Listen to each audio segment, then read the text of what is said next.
आज इस sports conclave के अवसर पर सर्वप्रथम बिहार की ऊर्जावन धरती पर पधारे सभी पैनलिस्ट,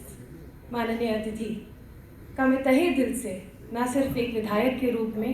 बल्कि एक खिलाड़ी के रूप में आपका स्वागत करती हूँ और आपको धन्यवाद करती हूँ कि आपने अपना समय निकालकर बिहार में खेल को कैसे आगे बढ़ाया जाए, इसमें अपना समय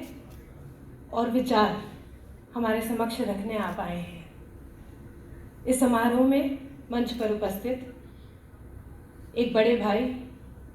और मुझे लगता है बिहार सरकार के सबसे ऊर्जावान मंत्री के रूप में डॉक्टर आलोक रंजन जी, साथ ही साथ जिस टीम की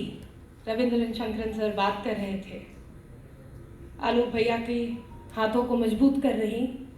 ऐसे खेल विभाग की माननीय सेक्रेटरी वंदना प्रेयसी जी, ना सिर्फ अपने भाषण में युवाओं की बात करके और खेल की बात करके हम सब लोगों को प्रोत्साहित करते रहते हैं, बल्कि वाकई में धरातल पर क्या काम होना है, किस तरह से आगे बढ़ना है, इन सभी बातों को लेकर आगे बढ़ रहे हैं। वैसे हमारे बिहार खेल प्राधिकरण के एडीजी आदरणीय रविंद्र रंजशंकरन सर निशानेबाजी किया और सिर्फ बिहार के लिए की है। जब हम निशानेबाजी की शुरुआत कर रहे थे तो हमारे साथी जो थे दिल्ली से शगुन चौधरी जी बैठी हुई हैं, ओएनजीसी से खेलती हैं, कोई दिल्ली से था, कोई हरियाणा से था, हम भी दिल्ली में पढ़े लिखे। तो एक बार जब हमने मेडल जीता तो अन्य और स्टेट के लोग हमारे सब टीममेट्स को, कोई हरियाणा से रिसीव करने आया एयरपोर्ट पे, कोई दिल्ली से रिसीव करने आया, बिहार से कोई नहीं आया। तो बड़ा उदास हुए और हमने अपने पिता से जाके बोला कि पापा हम भी फिर दिल्ली से खेल लेते हैं। तो उस वक्त हमारे पिता ने हमें बड़े इत्मीनान से समझाया कि अगर माँ बाप गरीब होते हैं तो क्या बच्चे उनका साथ छोड़ देते हैं।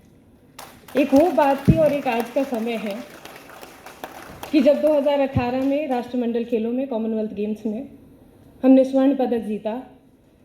तो मीडिया के कुछ भाई बंधु हमारे पास आए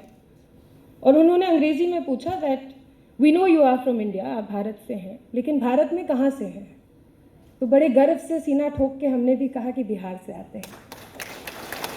अगले दिन ऑस्ट्रेलिया की हेडलाइंस आज भी मुझे याद है, बिहार गर्ल विंस गोल्ड। तो दोस्तों,